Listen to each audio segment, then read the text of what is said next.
Hello and welcome to Kenya Fan TV. Steve, Yes. that was a good weekend for Manchester United, was it? Yeah, it was a very fantastic weekend. Yeah. Playing a very young and inexperienced squad, coming from the under 23. So personally, I at first I thought, wow, what is Ole Gunnar doing here? This is the same squad that got us beaten in Leicester. Yeah. But against Wolves, I thought the boys tried. Yeah.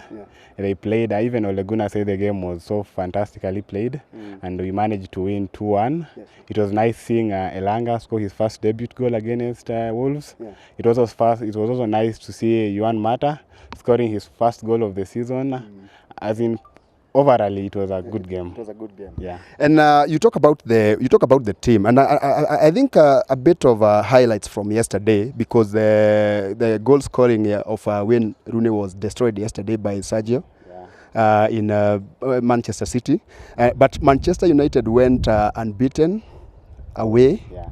I think it's a fourth or fifth team to have done that. Yeah. How does it make you feel personally as a Manchester United fan? Personally, going unbeaten away is an achievement, considering most of the games we've been having comebacks from 2-0 down, 3-0 down. So we are back to where we were, the team of comeback, the Sir Alex Ferguson team. And achieving the unbeaten away record is something that we'll definitely be proud of, considering the fact that personally I thought yesterday, now this was the game where we spoil everything. And luckily, by one way or the other, we managed to win.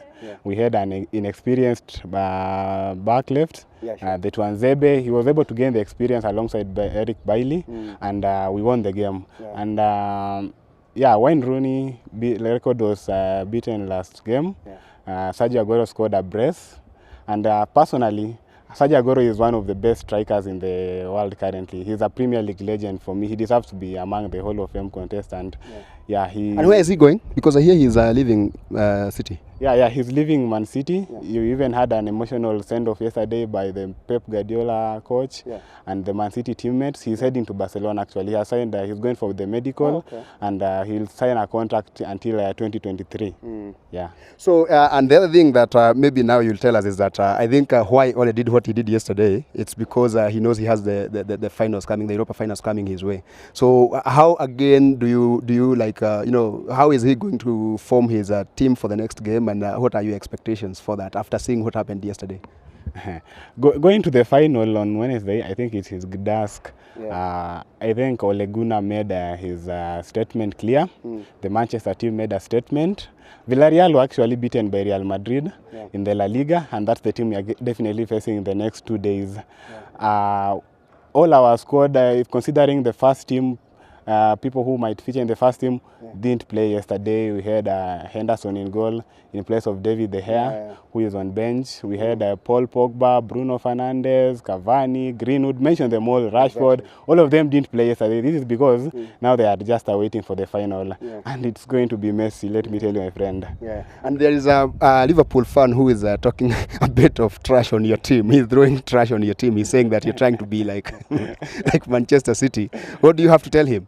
Okay, Liverpool right now, this hasn't been the best season for Liverpool.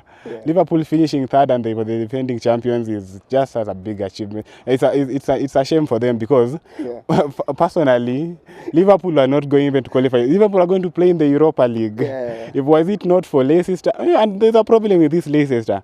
Leicester gets knocked out of the top 4 in the last day. Even in the last season, they were knocked out of the top 4 last season.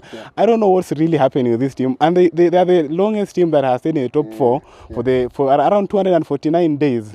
So I think Liverpool got lucky, and the same way Chelsea did. You know, Chelsea were also, if was it not courtesy of Gareth Bale brace in the last few minutes, Chelsea were also heading to the Europa League, and that could have been so awesome for we, the Manchester United fans. Getting Liverpool and Chelsea knocked out of the UEFA Champions League, seeing them play on Thursday and waking up on Friday and having a match on Sunday. But remember we talked about the top 4 organization, like how it came out yesterday. And I think some from last time said that Leicester will have a very difficult time. And I think it was proved yesterday. Their penalties were fantastic, like the way they were scored. But again, they went down. I think in the second half, 3 goals or something. So how the table came out yesterday, of course, I leave out Manchester City and Manchester United. But the organization of Chelsea, Liverpool and Leicester, how was that for you? For me, I watched the game on SuperSport 3. That was where the goal rush was happening. Yeah. So the table kept on changing. There's this point where Chelsea were beaten. Chelsea came number 5, and Vardy scored 2 penalties. Fantastic for that guy. He's also a very bright striker. Yeah. I was just hoping, like in the 76th minute, I was like, how can the league just... Can we stop the count at this moment? But again, this guy, Gareth Bale, came and changed the dynamics of the table. Liverpool definitely won by a very good margin. And Chelsea got lucky. I can say just Chelsea got lucky, Liverpool got lucky. That was it. Yeah, exactly. And now saying about Chelsea getting lucky, because we are watching them go to the Champions League final against Manchester City. And seeing how little Manchester City was yesterday, I'm worried for Chelsea. Yeah. Actually, Man City made a statement yesterday, thrashing Everton by 5-0. Yeah. The Merseyside derby, they can tell you, those guys of Liverpool, they've been thrashed home and away by Everton. And then City comes then City comes and beats the guys 5-0. Yeah. So I think Manchester City were making a statement. Yeah. The final, as much as Chelsea are heading to the final as the underdogs, I don't think if Pep Guardiola let the title slip. Yeah. As much as people say, you know, Chelsea fans have got this history. They're like, oh, there's no team that has headed to the final and won it for the first time. Yeah. There's no team that have Pep Guardiola cannot win this thing. Man City have never won this thing. Fairy tales. And we have the experience. Yeah, that's the fairy tales of Chelsea. But I know the Manchester City team will definitely win. I am hoping. That is my biggest prayer right now, because for the sake of peace and not too much mouthing in this world, I hope Chelsea are thoroughly beaten. The scoreline that was replicated yesterday, I hope it gets the final. You want Chelsea to get 5 on the Champions final? That will be a real statement. Okay. Yeah. Fair enough. Let us talk about Manchester United going forward, going into the next phase now. Coming back for the 2021-2022. What are your thoughts? What should happen so that at least now you go for the real silver? We are not these other things down there. My expectation for the next season, I know we've had a very fantastic season. The boys committed themselves, but still we fell short. We had a chance of winning this thing, but we were beaten by Sheffield United, and the points we dropped were against these small teams. How I hope that for the upcoming season, now the 2021-2022 season, I hope we do some signings. We definitely need some signings. We need a striker.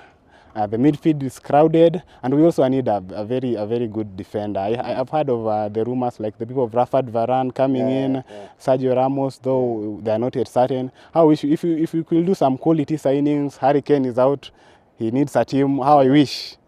The Glazer family can be able to bring that guy in, and the moment we do a good signing, definitely will challenge for the title. Yeah, and finally, let us go briefly to La Liga and Serie A. Like, what are your thoughts on that other side? Wow.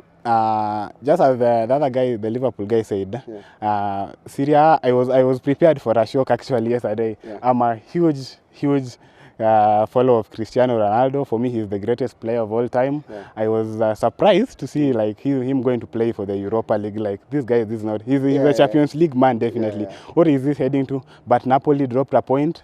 They won 4-1 Juventus, and they are back to the Champions League.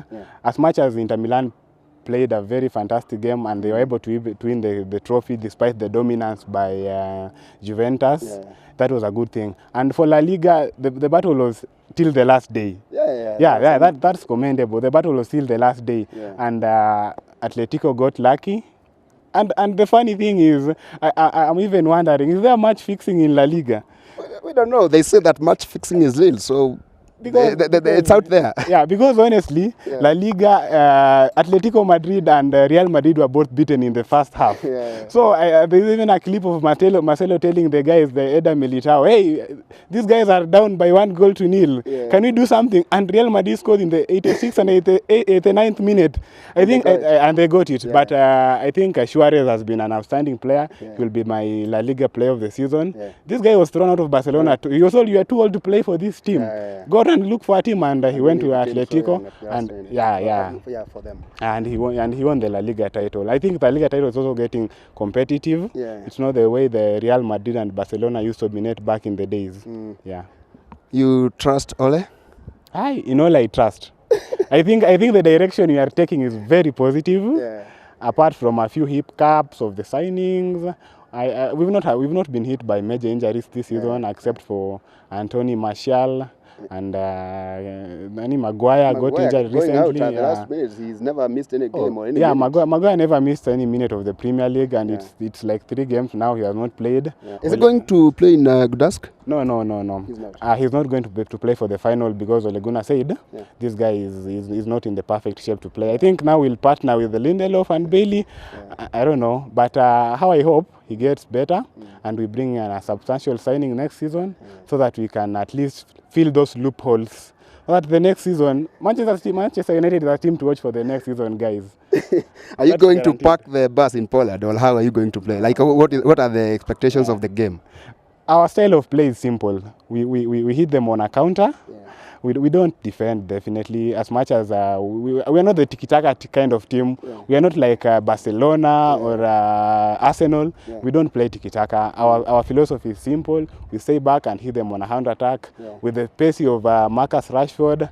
And I don't know if Greenwood might start, because it's either Greenwood or Cavani, one of them might start. If Greenwood will start, that will be also an add for us. I think Ole Gunnar has a very good strategy of us making sure, and in case by chance we lose that final, it will be an upset for because actually we've won everything. What we need right now in our team is a silverware. No, I agree with you, because you know, like Ole Gunnar now, however much you're praising him and what he has done over the last few months, he still doesn't have anything to show for it. But we have something to show you here on Kenya Fan TV, on YouTube, Facebook, Twitter and Instagram. Subscribe and enjoy.